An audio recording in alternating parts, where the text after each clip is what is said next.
Hey everybody, welcome back to the channel. We've just gone through a month where Dawn has been away, and so we pre-recorded a bunch of conversation videos, and the channel's called Movie Related, so we figured we'd better get back to entertainment stuff. And Mark has rabies at the moment. Might be a lot of edits to cut out his. I have a slight cough. A slight going on. Yeah. So we're gonna go. There's nothing in the theaters right now. Like the thing out there is Toxic Avenger, and I looked at the ratings and it was like 5 point something out of 10. Is that what was playing last night? Last week. Okay. Yeah. So there's nothing, and so we have to go back into the archives. And I'm one of those guys that I always watch these series after they're done, and I binge watch them all. And I've missed a couple of good ones, but I've caught a couple of really good ones. Recently, we did SWAT. Okay. I don't know if you know what SWAT is, but I guess it was. I remember when it came out new, but I didn't. I was like, oh, that looks interesting, but I never watched it. It was a series back in '75, and I guess they did a movie with Colin Farrell sometime. I don't know, but this is based on that. Even has like part of the soundtrack and the theme song. Oh, it's a remake. Yeah, it's Okay. based upon. Right. And it's starring Shemar Moore, and you would know him from Criminal Minds. He's this, he's a handsome fellow. You would think. And when it just starts, like, they want to play off of his handsomeness because he's like shirtless a lot, and the guy has like this Greek chiseled god body. Right. Okay. So I figure, So like me. Yeah, Really? pretty much. Except, like, there's form, not just one shape. Oh, okay. All right. So more chiseled. So it's SWAT. It's Special Weapons Tactical or something like that. Anyway, they're cops, and so it's based kind of upon the premise that this team is a family, kind of like Fast and the Furious. Sure. Right? Yeah. It's all about family. There's nothing more important than having your teammates back. Yeah. That's what this is all about. And so each episode is kind of like its own little mission, but it has an overarching storyline where you learn to follow the lives of these different people. And each one of them, subplots. Yeah, each one of them, they have their relationships with each other, but they also have their own life storyline that you follow throughout the whole thing. Right. And you really get into it. You like Hondo is Shemar Moore. He is promoted over the next in line guy. Okay, so there's already conflict. Drama. Yeah, there's already drama right at the very beginning. And so this next in line guy who was supposed to get it is Deacon. He's a white guy. Okay, Hondo is a black guy.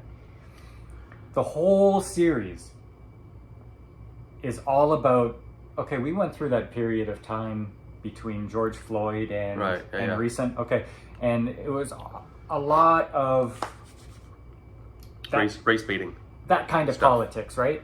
And so this story is leaning heavily into that era, where it's actually brave for them to do that. Yeah, we're police, we're the blue line, and the black community doesn't trust us. Okay, and Shemar Moore, Hondo, his whole goal is to reform the police so that the black community trusts them again. Okay, he's doing it for the community, and this series leans heavily into that, and I'm not into that.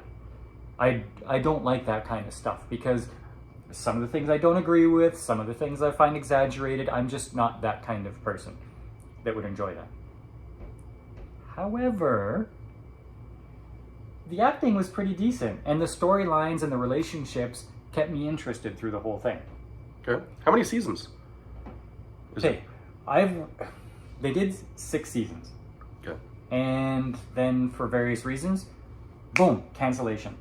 And everybody was in an uproar. And so they said, okay, well, you know what, we'll do a 7th season shortened to give you a nice little closure. And they did that, and they still had an uproar. And now there's an 8th season, originally on Paramount Plus, and it's dropping on Netflix actually the 15th or the 16th. So if you've been following it, there's a new season coming out on Netflix. I'm gonna give this one a thumbs up. Yeah. Like, I liked Criminal Minds, and I liked Shemar Moore in it, Criminal Minds is good. And though I kind of rolled my eyes a lot in the politics stuff of this show, the characters and the missions, they were enough to keep me hooked. Like, I'm looking forward to the 8th season. Okay, but they've obviously they've steered away from, you know, the race stuff now. And so what's the? It's less of a factor in the show the later in the seasons you go. And so, but you do get like, there's hostages being held over there, and so they have their different ways of getting at them, and helicopters and SWAT missions. Like, that's what you're there for, the action. And so they have that, and that keeps you interested. Okay. You know what I've noticed? When we were deciding what kind of a YouTube channel to do, they were going, okay, let's talk about movies. One of the things that we talked about was, well, maybe we should talk about politics. No, we got to steer away from politics. You know that movies is just all politics? It's all in there. It's all in all the movies. But only recently. Yeah. Like, since we started the channel. Then they started doing it, so. Yeah. Good for us. You notice how the downfall of Hollywood started when we started the channel? Huh. Coincidence? Yeah. Okay, so you watched something. Yeah. Take us back. So, back into the archives. Way back in the archives, like, I think it's 2006, decided to break into the vault for RV, which is a Robin Williams film that I haven't seen or I haven't seen since it was new. I don't remember watching the full movie, but it's one of Tanya's, like, she's like, hey, let's watch RV, and I'm like, let's find something else. And so finally I decided, okay, well, we got the whole family together, it's a family movie, we'll watch RV.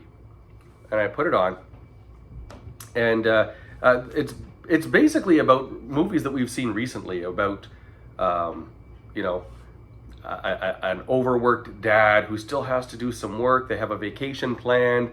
Take the whole family to go do your work, and disguise it as a vacation sort of thing. So we've seen some movies recently with that kind of. Wait, so he has it in his head that this whole thing is a sham. He's actually going to be working while pretending to vacation. Yeah, they're supposed to go to, like, Hawaii, but he cancels the Hawaii vacation with the excuse saying, well, you know, it's summertime, so why go to Hawaii in the summer? That's a winter thing. So let's go RVing instead. And it's really important to me because my kids are getting older, and I'm losing time with my kids. I'm not going to have this time, and I'm not going to get it back. I want to rebond, right, with my family. And so his wife reluctantly says, all right, we'll go RVing. We'll do the RV thing. We'll go to Hawaii at Christmas. So he rents this huge RV that is nicknamed the Giant Rolling Turd. And they all climb into the Giant Rolling Turd, and hilarity ensues. Like, he's crashing into things because he doesn't know how to steer it. He doesn't know how to turn around. Finally, they get on their thing, and everybody's listening to their earbuds and singing their own songs. All the tropes that you've seen in every other movie.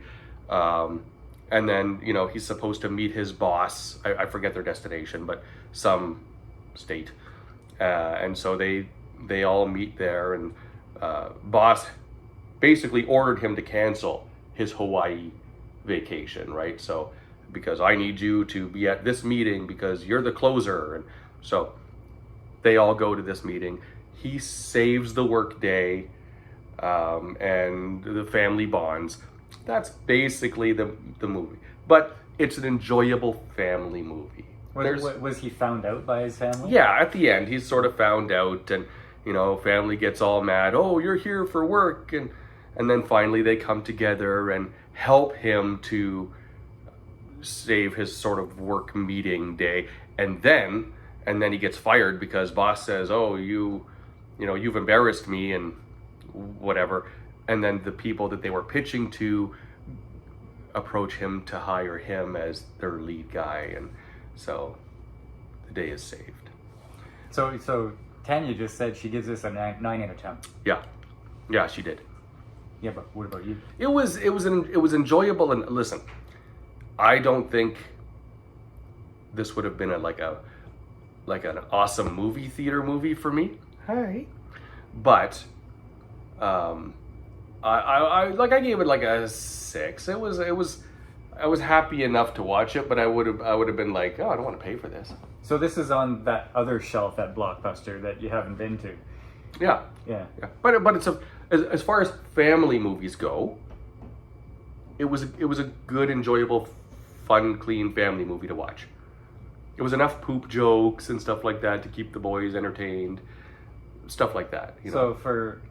So for younger kids who would find this hilarious. Yeah. Oh yeah. Yeah. And they did. They really liked it. Like they were engaged the entire time, which is tough to do with, you know, a 9 and 11-year-old to keep them watching something for an hour and a half, 2 hours. So, yeah. Okay. So, you still didn't give a rating, did you? 6. I give 6.5. Oh, wow. Yeah. Okay, my show, I'd probably give it a 7. Like, even though it has all the politics in it that I didn't care to watch, the rest of the show was good enough to be a 7. And you know, it has that feel, like streaming series have a certain kind of feel, and then network TV has a certain kind of feel. This felt like the old style network TV that I miss, you know?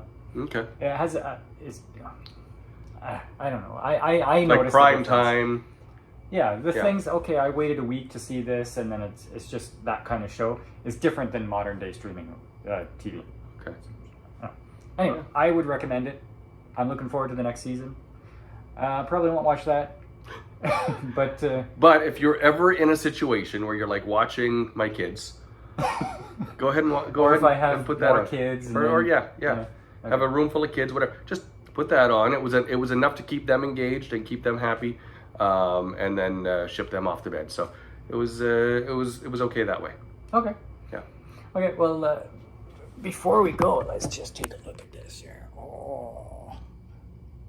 Meow. Yeah, she's so cute.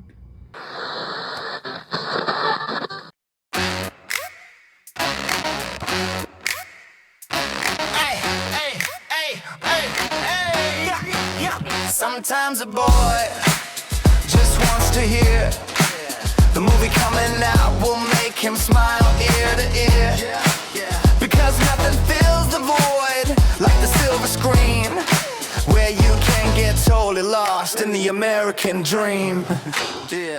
Naked Gun will have you down rolling on the floor. Maybe Dumb and Dumb will have you laughing even more. But if corny comedy isn't right for you, I think I have an idea what we can do. Give us some Rambo, shooting up the place, or some Rocky Balboa, punching Mr. T's face, Terminator, and cool robot stuff. How can anyone not be a huge movie buff? We sat there happily, me with my friend, had no idea how the Sixth Sense would end. The crazy twist that they throw at you keep us glued to the screen past the cast and crew. We want adventure, some soda too. Sit in the front row with popcorn to chew. Superheroes and spaceships fly. Huge dragons make the princess cry. But if that doesn't sound quite right for you, I think I know what to do. Give me a DeLorean.